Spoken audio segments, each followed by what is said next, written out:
The following episode of We Making It is part of a mini-series highlighting the body business stories of dance artist professionals who are creative partners in the Sydnie L. Mosley Dances collective.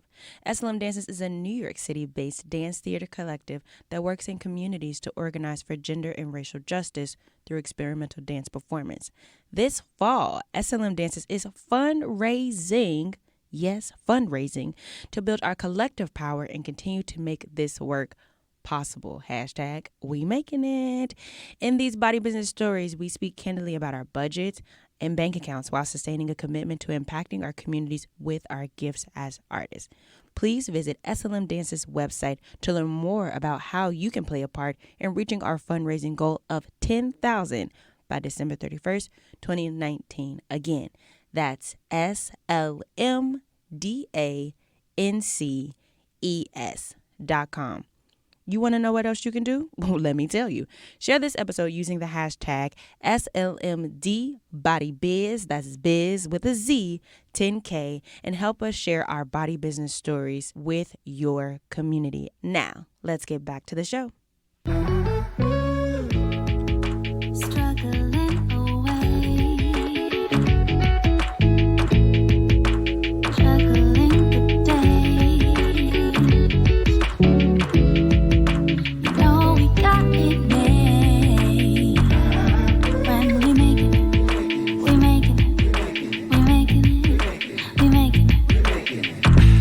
And welcome back to another episode of We Making It. Ooh, this is a weekly conversation with New York-based artists around what they are making and how they are maintaining adequate water levels in the process. Because why? Honey, it's cold out here and we ain't trying to be dry. What has been up? So I am currently working my way through Dominicana by, I think it's last name Cruz. I can't remember the author's name, but it's Dominicana. So if you guys remember, I had been working my way through Water Dancer, but just, you know how it is, as it gets colder, the time is not of the essence. So I just needed something that I could kind of thumb through and kind of like the pages can move a little bit faster.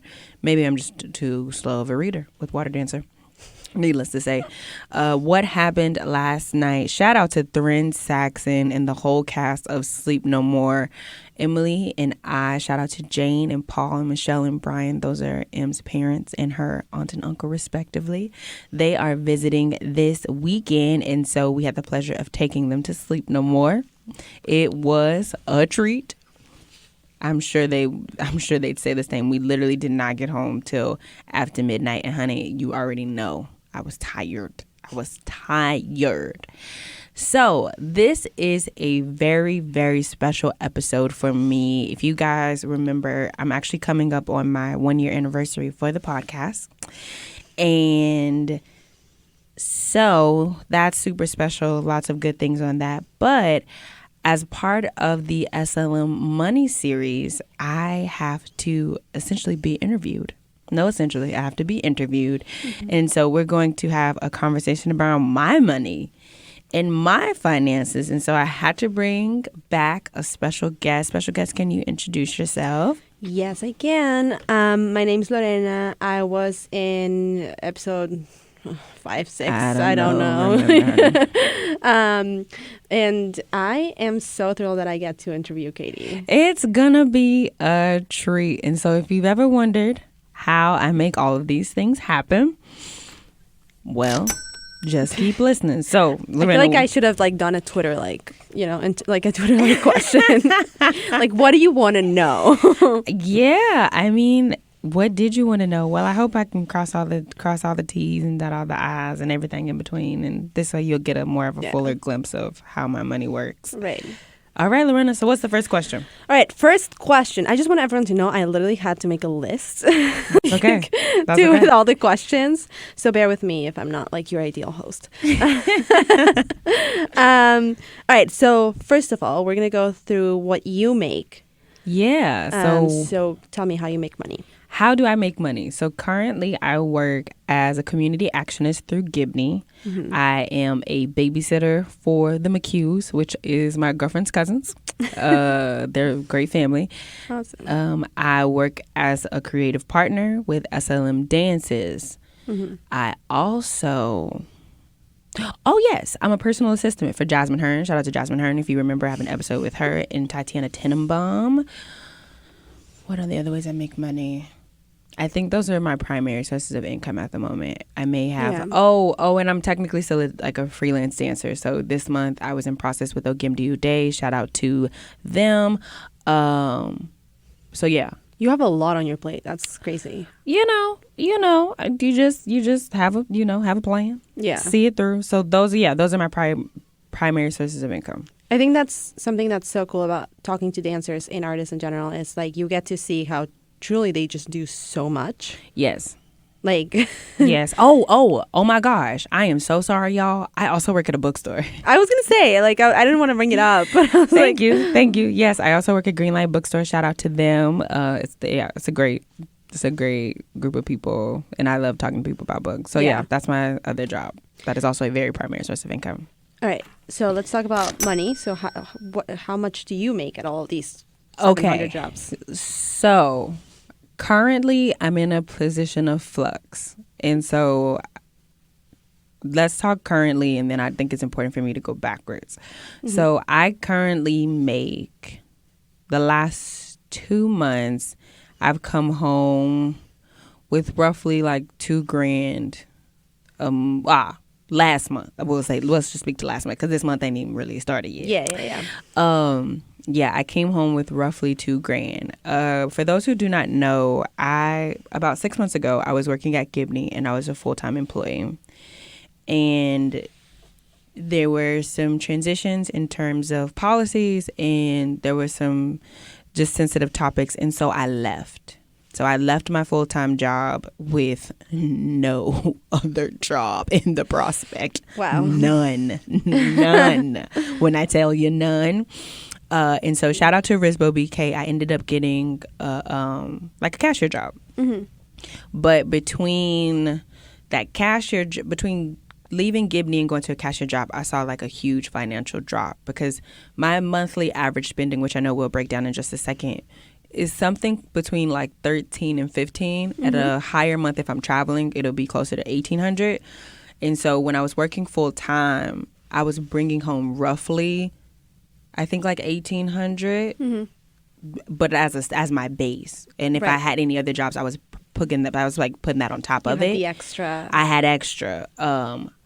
And so when I left Gibney, I went down to roughly making like $300 to $400 a week. So and it wasn't super consistent, right? Because I was only working weekends. So maybe I was coming home with $600 a month. Maybe I was coming home for $800 a month. But because of the way the transition happened, I was basically living off the little savings I had made over Gibney. So last month was really a catch-up month. So like I may have brought home like $2,000. I actually may have come home with like $2,000 to $2,500. 300 of that had to go back to my nana, who had like bailed me out over the summer because I didn't have enough money. Right. And then I don't know if you guys know about Splitwise, but Splitwise is an app that roommates can split up the utilities. I'd owed one of my roommates $100, like $90. So last month I made extra, but I kind of didn't because I had to pay off debts. Right. From when I was broke. Right. And this is something that we probably can touch on later, but so interesting how you were able to rely on the people around you to help you out in times of struggle. Right, which I know we will talk about, but that was a huge, that was a real sticky spot for me because I am somebody that believes that there are moments when you're struggling. Like I remember in your episode, you talked about like, your parents just didn't have it. Yeah. Or like you really needed to eat something other than frozen peas. Those moments are real, but I knew that the reason why I didn't have any money was totally self-inflicted. Yeah. Like I got upset about that job at Gibney and I just left with no plan. And would I do it again? I probably would, but I didn't feel comfortable for a really long time asking my folks for money because essentially It was my fault. Yeah. It was my. So like, if you're gonna be grown, I can just hear my mom in my brain. Like, if you're gonna be grown and leave a job, then and you ain't got no plan, then you deserve to be broke. Yeah. And so I'm really fortunate and grateful that my nana did help me out. But all that to say that, like, in terms of my income, it does fluctuate. And last month was a great month, but I had to pay off that debt. Mm-hmm. What I hope to make, or at least, actually, it's a great segue. I've done how many episodes with SLM? I think like 6, 7. So there's like about, yeah. There's, because there's 8 of us, I think. There's 9 of us, I think. 9 of us. So... No, there is 8 of us. Right. So over the course of what are just about 2 months, listening to you guys' finances, I've gotten a lot clearer on what I hope to make. Wow. So pulling from Maya's episode, I would hope to make like $450 a week. $450 to $500 a week. Yeah. So I think it would come out to roughly like something between $2,000 and $2,500 a month. What that looks like right now, honey, I make $374.54 from Greenlight if I work 2 shifts a week. 74. $374.54. They give you those four pennies. Honey, they sure do, and I need them because I need to round up. So we'll go ahead and just round that to $400, and I make that twice a month because we get paid bi-weekly. So that would be $800. Okay. I should have brought my calculator. I said this last time, and I was like, I don't bring my calculator. It's okay. Here, I can toss you my phone. I'll grab it. So I make $800 a month roughly from Greenlight. Mm-hmm. And that's if I'm working my standard 2 shifts. If I'm working closer to 3 shifts a week, I'll make closer to $1,000. So there's like a ballpark for Greenlight. It's like something between $800 and $1,000 a month. Mm-hmm. And then with being a personal assistant, which changes, I could make $400 a month. I could make $800 a month.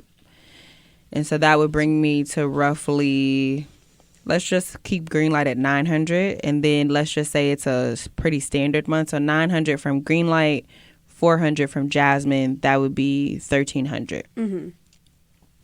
And then, babysitting. I make just about, what do I make?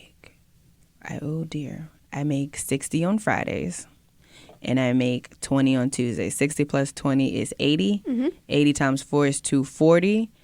240 plus 1,400. 1,300 is 1,540. 1,540. I just want to let everyone know that all of those calculations, it's like Kadie in her head. Yeah, I feel like at this point I'm pretty good about my money. I just jumped in with the final number. Great. We appreciate your support.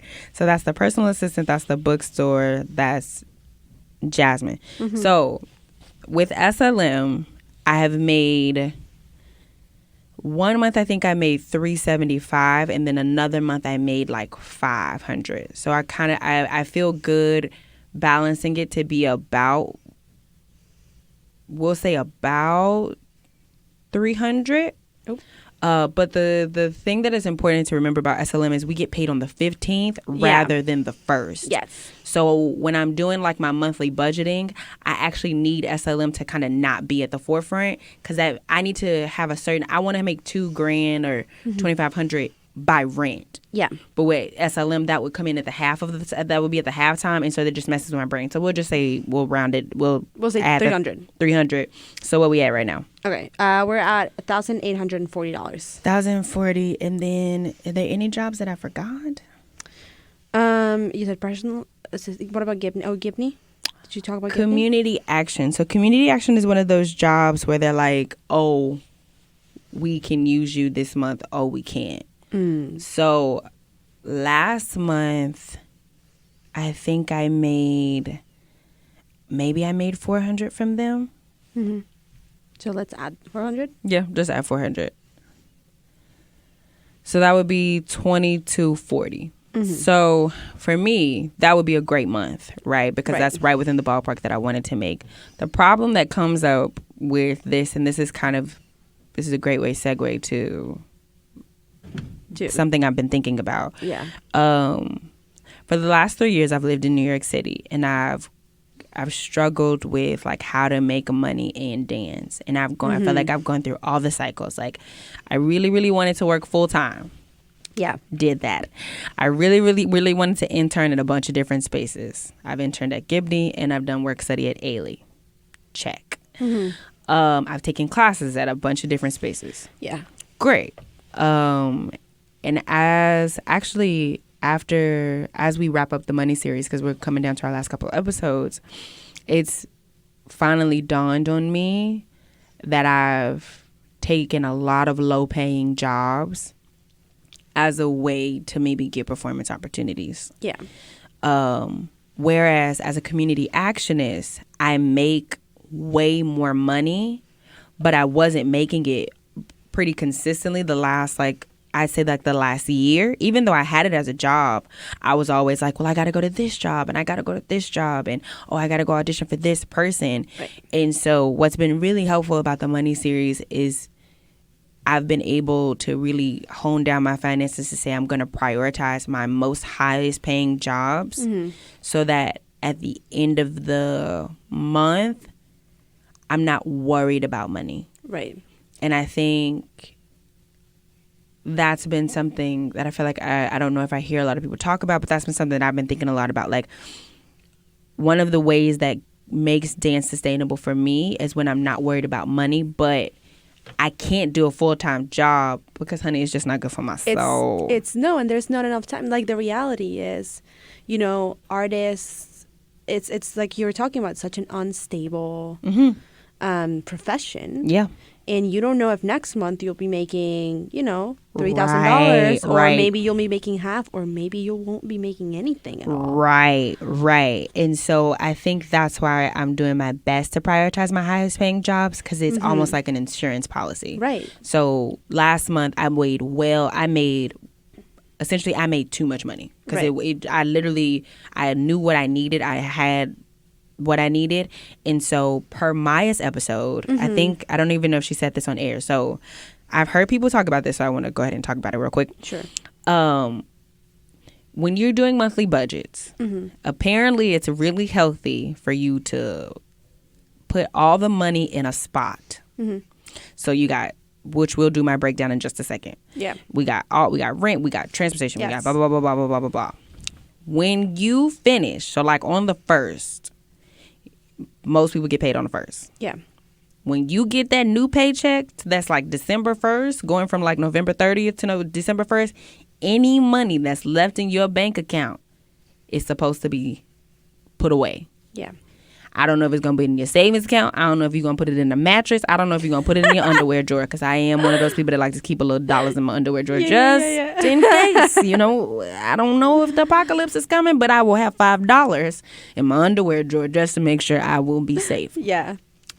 So in doing that, last month what I did is I took the extra money that I made and I just put it away, because like you said, with my community action work, for example, it made $400 is a dream. That's a lot of money that you did, like, that I did not plan for. Right. That said, it may not be there come February. I know it won't be there come July because schools are closed. Yeah.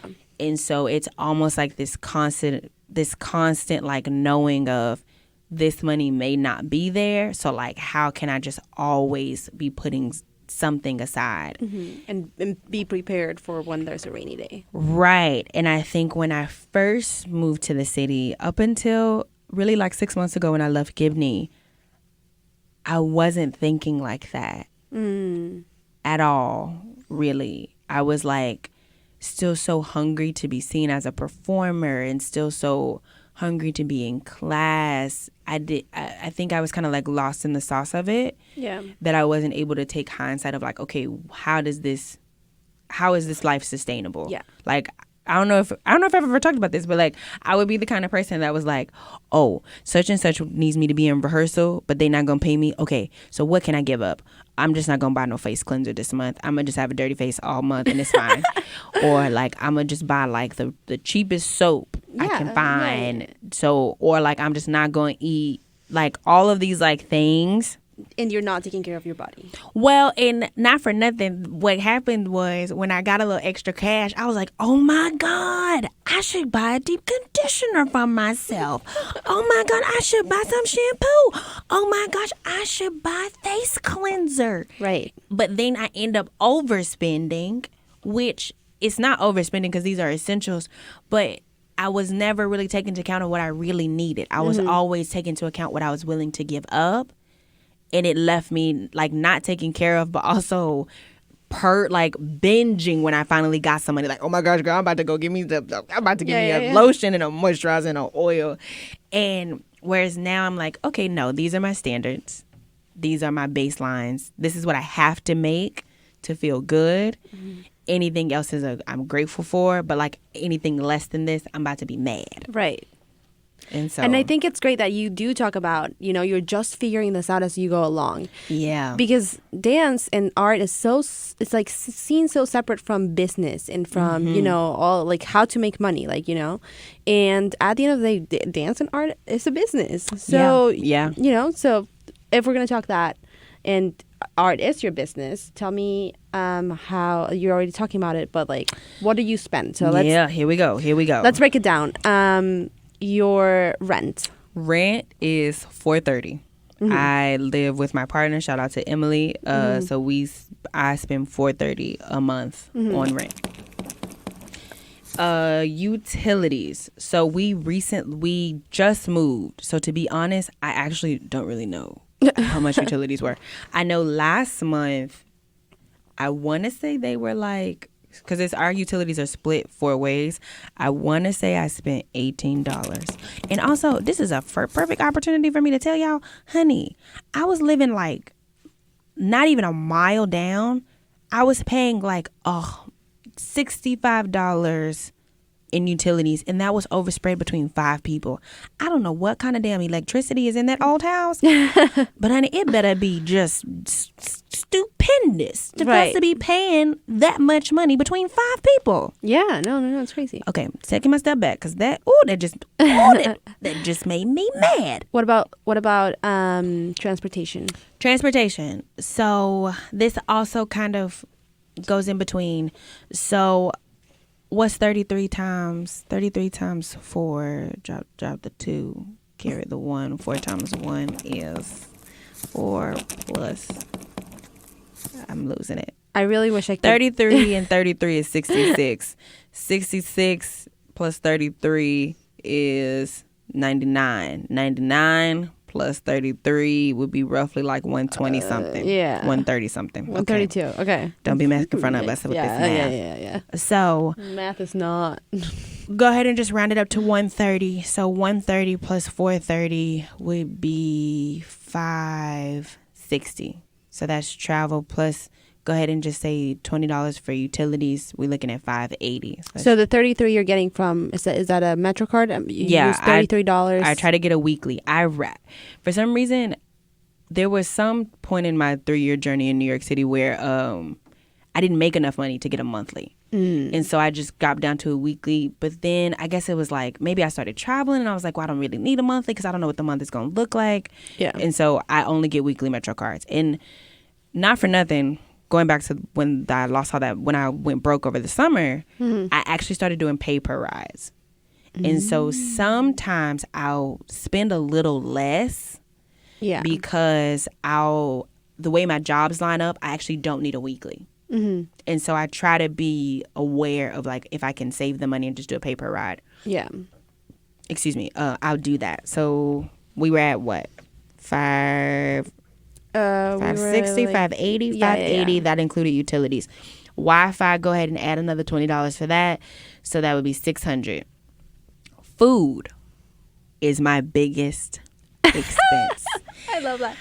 When I tell y'all, there are days where I contemplate how hungry can I go, and I'm actually not the best eater. When I don't know if I've talked about this before, but when I first moved to the city, I actually lost weight because I just would not. I would just eat. Forget to eat. No, I would purposely, like, I was only spending like $30 a week on groceries, and I was like, if it don't work within this $30, I guess I just can't eat. And it was great because I was working at Gibney, and if you work at a nonprofit, they always having events with cheese and meats. So I'm stealing. I wasn't stealing, but I was like taking food where I could get it. You take your Tupperware? Yes, honey. You already know. I have a great Tupperware collection. Food on average is, and we're talking about groceries, we're talking about the occasional, no, as a matter of fact, we're talking about groceries, and we're talking about when groceries, if I make like meal prep, and I meal prep up until Wednesday, so I may have to eat out Thursday, Friday, on average I spend just about $350 a week. No. I don't know what kind of eating you doing. No. I definitely don't spend that. $350 a month. A month. $350 a month. Yeah. So we were at $600. Food would put me at $950. $950. Okay. So then I have and $350 is kind of aiming low. Yeah. Go ahead and just round it up to $400. That way it's a little bit more. You have space for snacks. Yeah, because honey, snacks. That's what so that puts us at right at 1,000. Right at 1,000, and it really is the food. I also am dating someone, or I live with someone. I'm spending my life with someone, and we need quality time. So I would say we have just about 2 date nights a week. One is usually breakfast, one is usually dinner, because we cute.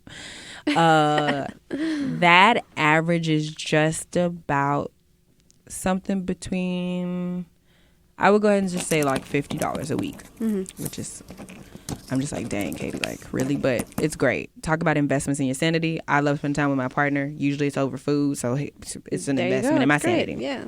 So $50 a week puts us at $200 a month, so that puts us right at $1,200. Oh, the podcast, I use a third party host, so that is $25 a month off the top. So that puts us at $1,225. Hair. The hair is an expense that you can divide across. So I don't know if you guys have ever used the Mint app, but there are some expenses that'll go up during certain months and then go down drastically. When I made extra money last month, I bought just about $60 worth of hair care products. But for the next 2 months, I won't do that. Well, and can I just say, I'm just learning now to take care of my curly hair, and girl, it's expensive. It's not only expensive, but like it's expensive in money, but it's also expensive in time. Yes. Oh my God. Which is a whole nother thing we will talk about in just a second. But just remember, Lorena, I want to come back to this time portion. So what we'll say $60 divided by 3 is 20. So go ahead and add the 20, because I'm dividing by 3 months, because that's about how long a product may last if I budget right. So you're about at $1,250. $1,250. So that's hair. Anything else? What about I was so good at this with other people. What am I forgetting? Health insurance. I don't. Here, let me tell you. So I'm actually on my mom's health insurance. I will be off in days because I'm turning 26. Happy birthday. Thank you, and I'm disappointed that this that was long a very road soft happy birthday for you. this wrong road has ended. So yeah, I don't pay for my health insurance. My mom pays for my health insurance, but it's important to note one of the reasons why my budget would maybe increase would be like there was one point in time where I was in PT pretty excessively, so that was easily $100 bill. Yeah. Or extra $100 to my budget. Last year, I picked up a piano with not good technique, and I really messed up my shoulder. Oh no! And so when I was full time, I think I spent just about $400 a month on body work. So I won't include that in this budget, but that was just something that I needed to consider at the time. Right. So yeah, no health insurance, but health needs do come up. What about phone bills? I've had to. I wanted my mama to keep paying my phone bill, but she said no. So she was like, Khadidra. And I was like, yes, ma'am. And so I paid $40 on my phone bill. So that puts us at $1,290. What else do we? Um, We'll go ahead and add like Let's have like what? $25 for Uber. Because sometimes, look. Sometimes the subway just isn't it. Sometimes it ain't it. Sometimes it's late. Sometimes I'm tired. Sometimes I'm lazy. And sometimes I don't. Sometimes I'm spending money that I don't have. So I'm trying to budget myself to have it. Yeah. So what does that put us at? What were we at? $13.90? Let's just round it up to like $13.50. $13.50. Anything else that I'm forgetting? Why don't we add like $100 just for, or no? Is that too much? Sure, we can go just ahead for, and round it up $1,500, which makes sense, right? Because like my budget, my average spending comes out to be like something between $1,300 and $1,500. Yeah. So yeah, that's me in a nutshell. But that's great. I want to talk about time, which is something that has also come up for me in this as I've talked to you guys. Yeah. When I was working lower paying jobs, or at least this is my experience, lower paying jobs often need me more. Mm-hmm. So like for Greenlight, for example, if I'm coming to work to Greenlight, I have to be there for 8 hours. Mm-hmm.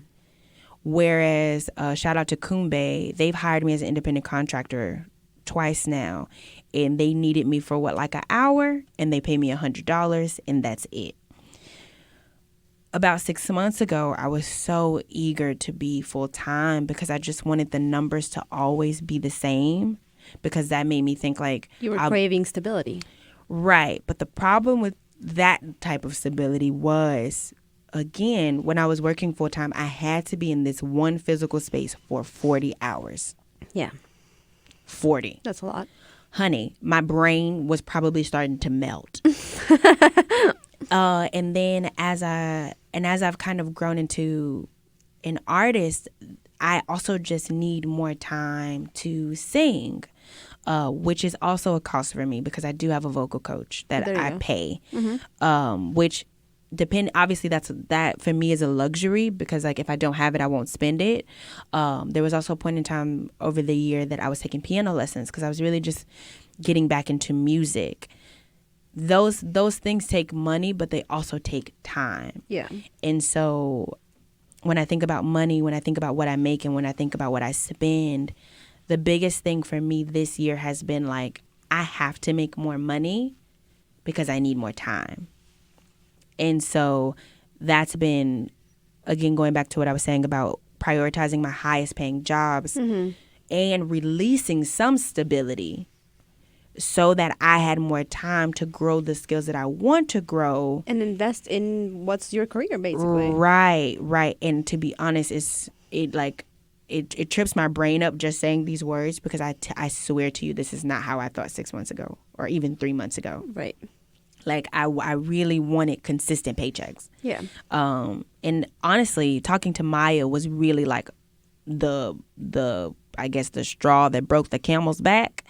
Because I was like, well, Maya's living freelance totally. Mm-hmm. She doesn't have too many steady things. She's picking up jobs as the month goes by. Mm-hmm. She's calculating by the week. Yeah.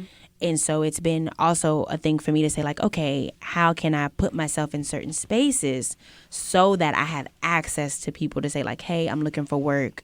I know you looking for people. How can we help each other? So time. I need time. Which means I need to work less and I need you to pay me more, which is also something that I really wanted to talk about, too. As I've been in the city a little bit longer, have people asked you for your rate yet? No. So I've had a couple of jobs just like, what is your performance rate? What is your hourly rate?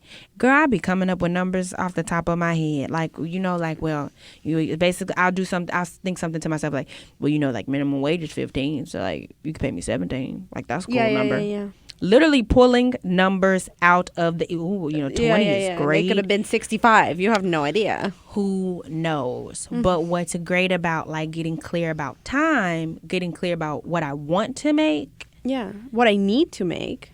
What I want to make and what I need to make, there's like a $500 gap. So I'm willing to negotiate. Okay. It's got to be within that gap. Yeah.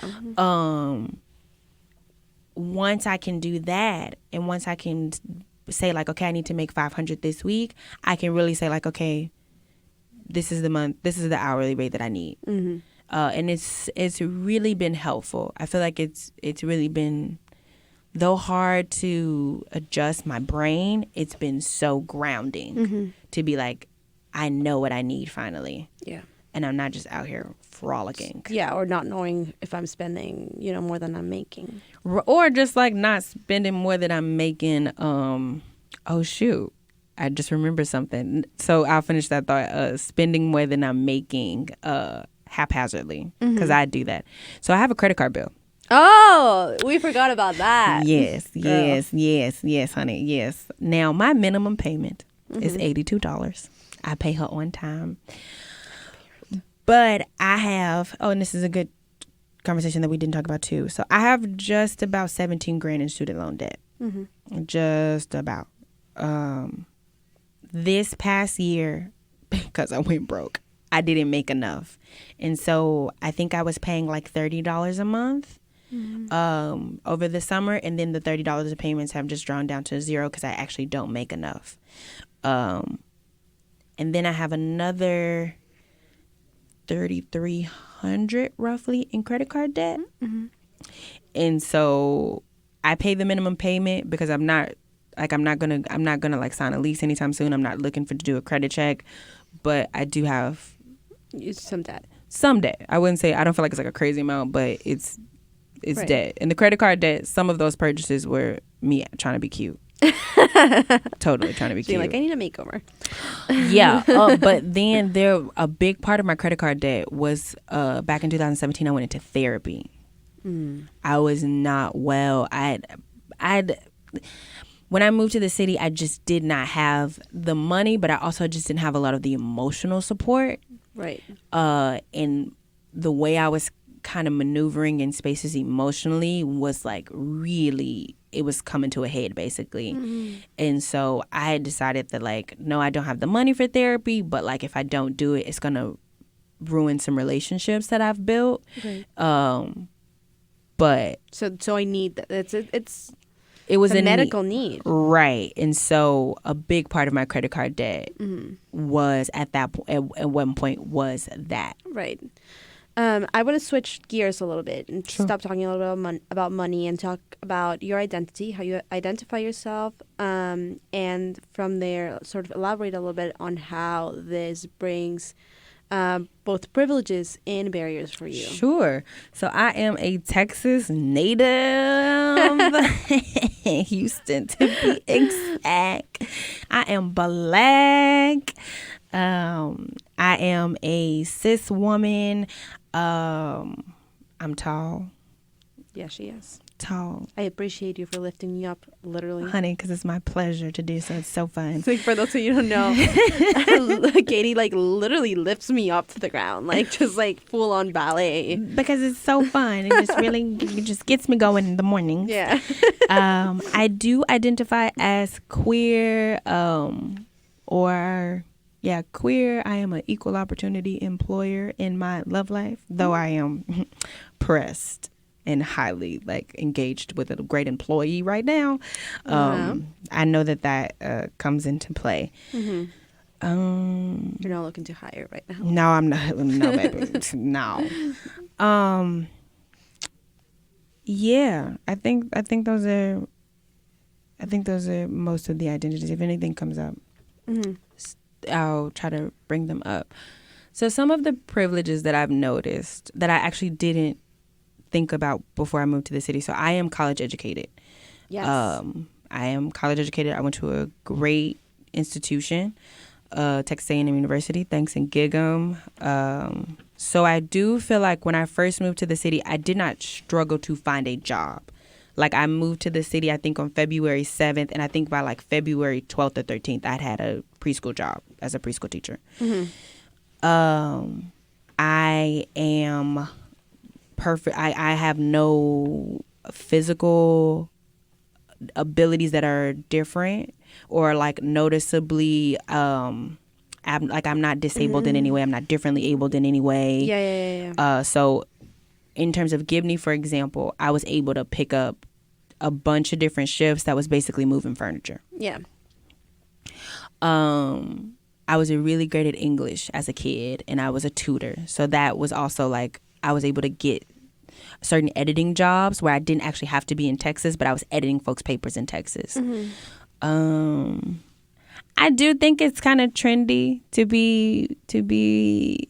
What am I thinking? I have noticed specifically with Gibney and other nonprofit spaces, it's cute to be Black and to have like a cute, like at the one time I had a fade, and so I definitely feel like, or I wonder if it's been a privilege that like, oh yeah, like who doesn't want a cute Black girl like myself with one dimple sitting at their front desk saying, "Hey, welcome to this space. How can I help you?" Yeah, you're touching in a lot of topics right now about yes, tokenism is a thing, right. and I don't think.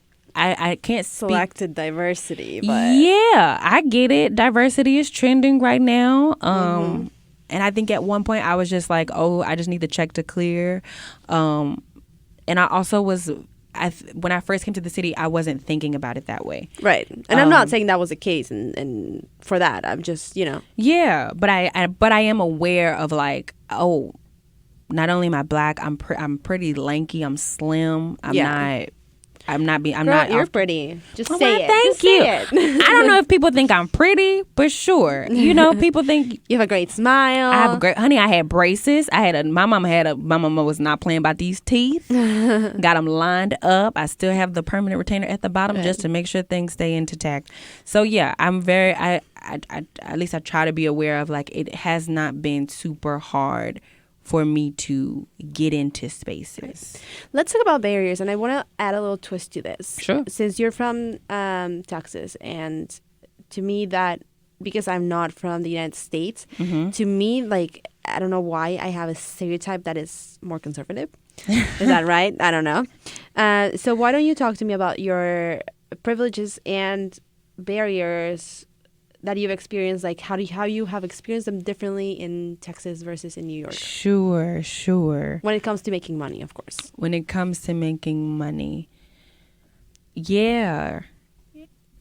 What comes up right now is just a lot of fear. When I was in Texas, it's just very different. Like conversations around race, conversations around money, conversations really about occupational choices are a lot more linear. I remember one day I was calling my mom and I was telling her that like my mom about to leave this job. It was a really poor paying internship. I think they paid us like $200 after 3 months, and it was like crazy commute times. It was ridiculous. It was damn ridiculous. That's what it was. And I was just like calling my mom and I was just like, Mom, I'm not about to keep this job. I'm about to go. And she just wait on it. And my mom was like, Kadie, it don't look good on your resume to be jumping and hopping from job to job. So just in some ways just being confident that like if something's not working, I can leave. But and just being able to have that conversation with myself, because when I was in Texas, I was in school the last time I was there. So like I wasn't going to leave school, and I was a tutor. My tutoring job paid like dollars more than the average student job. I felt like I was living luxury when I was a tutor. Right. And that kind of confidence around, negotiating spaces, but also like race. What am I trying to say? I did not feel so Black in Texas. Comparable to what you were saying, like when you was in Mexico, baby, everybody Mexican. It ain't no conversation. It is nothing to discuss. There is no microaggressions. They're probably differentiation. Right. Whereas when I came to New York, the wealth gap is just astronomically wide when you look at like low income here versus low income in Texas. And then when you look at like what's wealth here versus like the wealthiest person in Texas, it's just so different. Right. And so when I think about one of the hardest things for me this year was a situation at work around my race and my occupation and like my ability to make more money. I was really, really scared. I would go into conversations obviously like prepared, but I I would have to be playing this game with myself that like don't show too many emotions. Always make sure that you let them know that you're hearing them. Don't use any word, like be really clear about your words so that you come off really clear, even though your feelings are really hurt because they treated you this way. Whereas when I was in Texas, I never had to switch those things on and off like that. Like, Texas is an interesting place in my experience because the respectability is always there. Right. There's a status quo that like this is how it is and things will not change. So there's really no need to rustle feathers. Right. That's funny because I thought your answer was going to be the other way around. No. With New York being so much, in my perception of it at least, you know. So much more liberal. So much more liberal and so much more sort of like accepting in a way. I mean, I can't really speak for Texas because I've, you know, right, probably been there once. And it is. But I think this is something that I've always kind of like had to push back with people on, especially in work environments.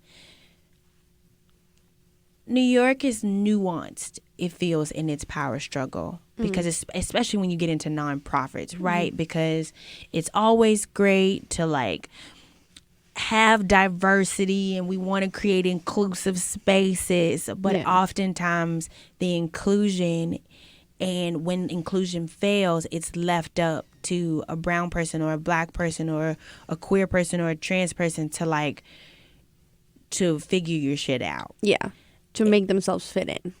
Or to like show you how your policies don't affect me in a way that feels good. Yeah. And then ultimately, like, which people will hear, if you go back to Bianca's episode, Bianca talked very openly about her ability to negotiate her rate. And whereas when I tried to negotiate my rate, they told me we don't have no more money.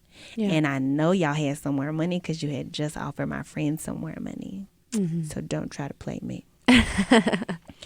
And even there's a certain amount of confidence that you walk into the space with, right? When you know that there aren't presumably any differences. Like when because I am not white passing, but and this is just my this is my perception. I don't know if this is what happened, but I assume if you're walking into a room as a white person or a white passing person, and you're going to go talk to another white or white passing person, there's this baseline that you feel like you're both starting at. Whereas like for me, because I didn't do a lot of this work in Texas, I was already going into like, I'm that angry black girl. Here I am, having to show you that your policies are terrible. Are you going to see me as the angry black girl? Are you going to try to fire me? Which is a whole lot of like mental dance on top of the fact that I'm really just trying to make rent. Right. Like it get real constantly deep. Apologizing for your identity and how it presents itself. And I shouldn't have to be apologizing because I just really want this money. I know you got rent. I know you know I got rent, so give me more money. But what has been great is, and I think that's partially the reason why I've gone freelance, or as I'm going into 2020, I am going more freelance. Certain spaces just can't offer more money to me.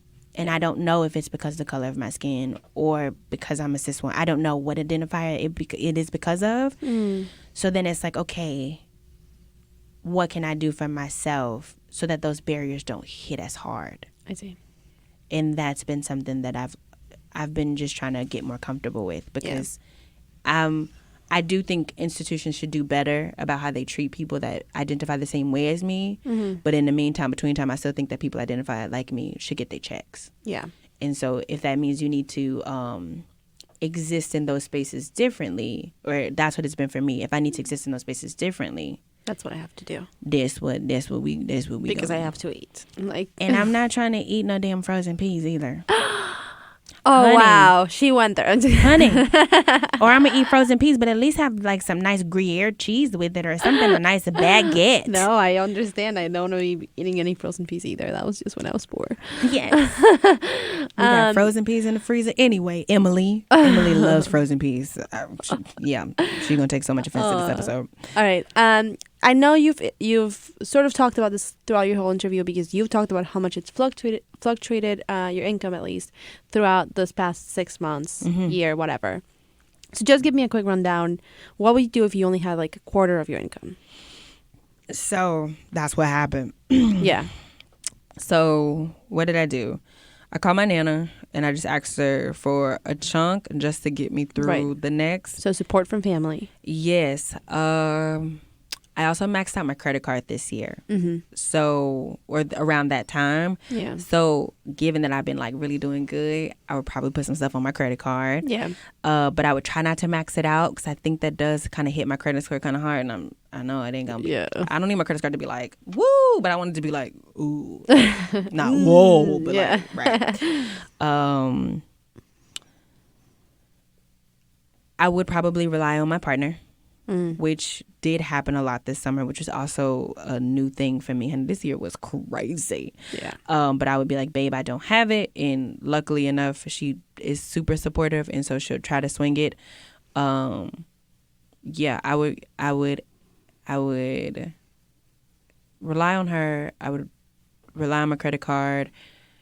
I have a little bit of stuff pocketed away just in case for that. So I would rely on that. And I would probably also just like not eat as much. Just real talk. Just like that's what it tuna. has to be. Tuna, no chips, no baguette, just and you're judging tuna. me for the peas. Okay. Tuna tastes way better than peas, Lorena. All right, listen. Let's parking lot this.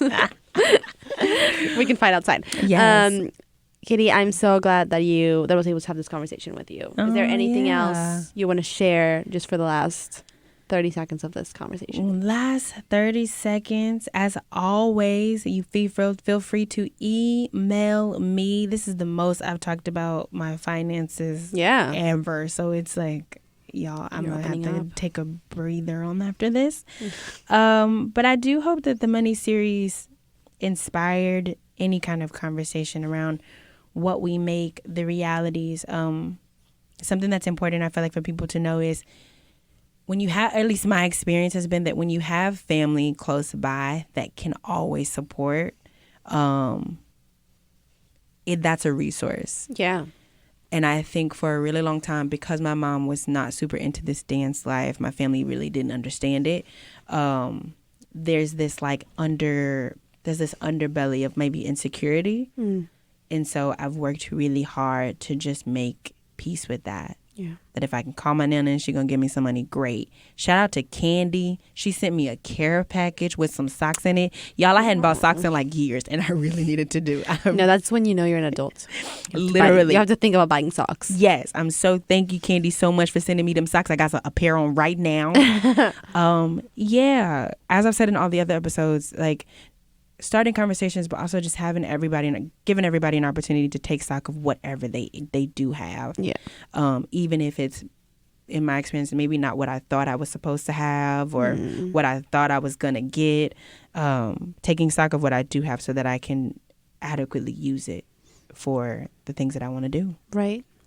So with that, you can find me, catch me, email me at kadiesmiles.nyc. Kadie, because that's my name. Smiles, because, girl, you know it's cute. .nyc, because that's where we at. I'm also on Instagram as KADE Smiles, because that's the way my mom spells it. Spells it, not smells it. You can also find me on Facebook. I'm in there. And as always, Lorena, thank you so much for having this conversation. Thank you for inviting me. With me. But as always, I hope you make it live. I hope you make it breathe. I hope you, at the end of the day, I hope you make it work for you, because you the only you we got, and we trying to keep you. But as always, I want you to just make it. Bye, guys. Bye. Now, a note from SLM Dances. This episode of We Making It is part of a mini-series highlighting the body business stories of Sydnie L. Mosley Dances creative partners. SLM Dances is a New York City-based dance theater collective that works in communities to organize for gender and racial justice through experimental dance performance.